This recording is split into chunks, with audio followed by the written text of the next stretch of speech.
There is so much potential, so much power that is stored in the name of Jesus beyond what we use it for. The name of Jesus to some is just a closing sentence in our prayers, but there is much more to that.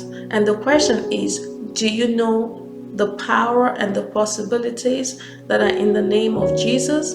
Or do you merely use the name of Jesus as just a closing sentence in your prayers?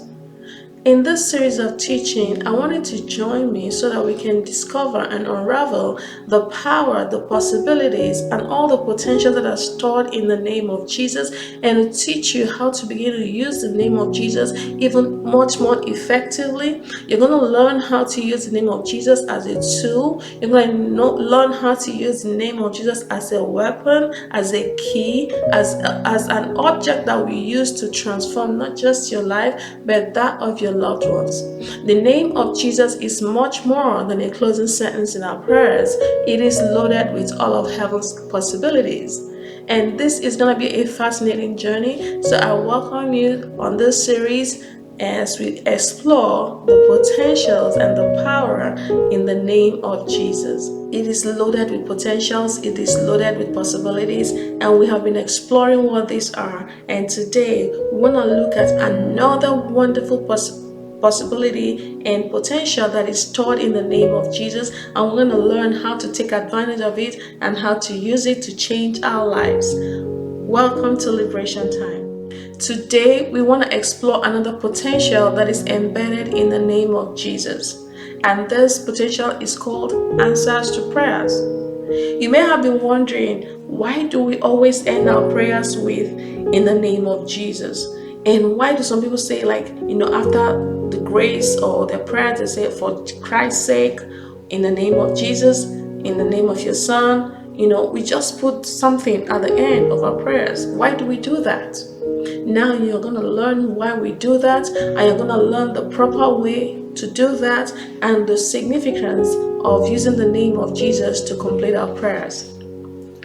Let's take a look at the Bible. In the book of John chapter 16 verse 23, Jesus began to announce, and he said, "And in that day you will ask me nothing. Most assuredly I say unto you, whatever you ask the Father in my name, he will give you." You see, prior to this, the disciples of Jesus, they used to ask Jesus for things, right?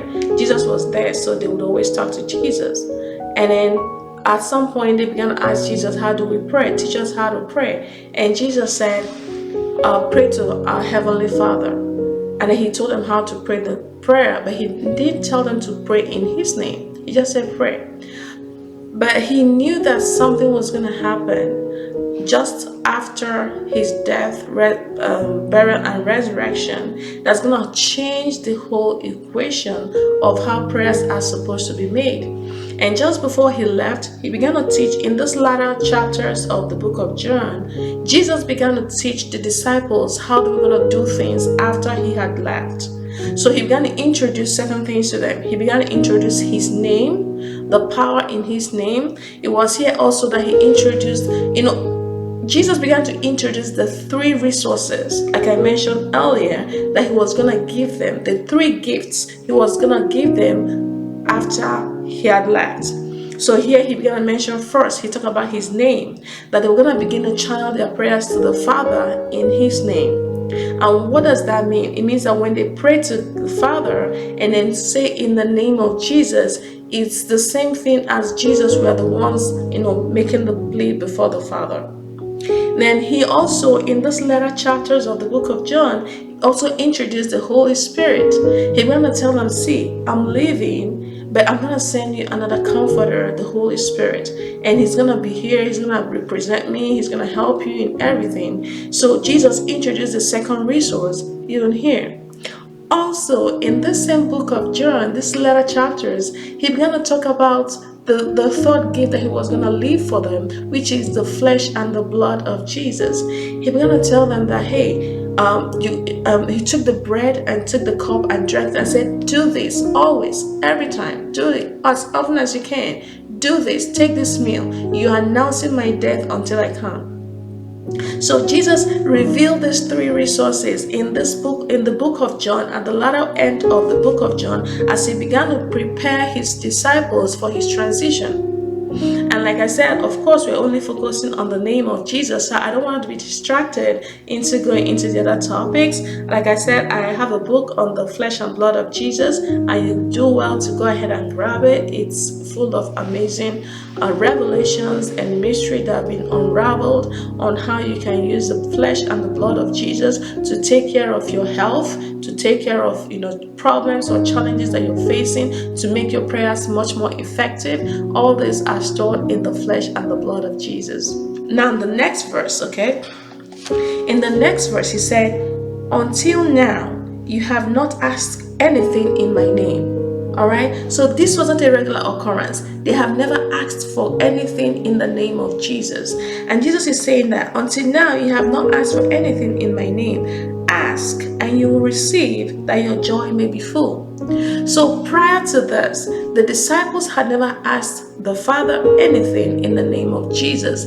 This, like I said, is a new phase. It's a new event that Jesus is unraveling to them, a new revelation, a new era that's stepping into with the death of Jesus Christ that was soon, that was in the offing. And when they stepped into this new era, this new season, they were going to begin to talk to the Father, and they're going to begin to make requests to the Father, but in the name of Jesus. I want to point out something very important even at this time. When you make your prayers to God the Father, you do not make it for Christ's sake. You only make it in the name of Jesus. Then there's a whole lot of difference between for Christ's sake and in the name of Jesus. Also, when you make your prayers to God the Father, you do not make it through the name of Jesus. That is also wrong. You have to make the prayers in the name of Jesus. Am I being petty about the grammatical, the verbs and the adverbs? No, I am not. I'm trying to explain that the power is in the name of Jesus, not through the name of Jesus. Also, when you're making your prayers to God, you do not say, in the name of your Son, Holy Son. That is also incorrect. It is supposed to be in the name of Jesus. So you have to be specific. Jesus said, in my name, in the name of Jesus. Sometimes you even drag it to the very conclusion, in the name of Jesus Christ of Nazareth. Some may, want us to use in the name of Yeshua. That is also good, because that's the real name, that Jesus had at that point. Jesus is like the modern translation, right?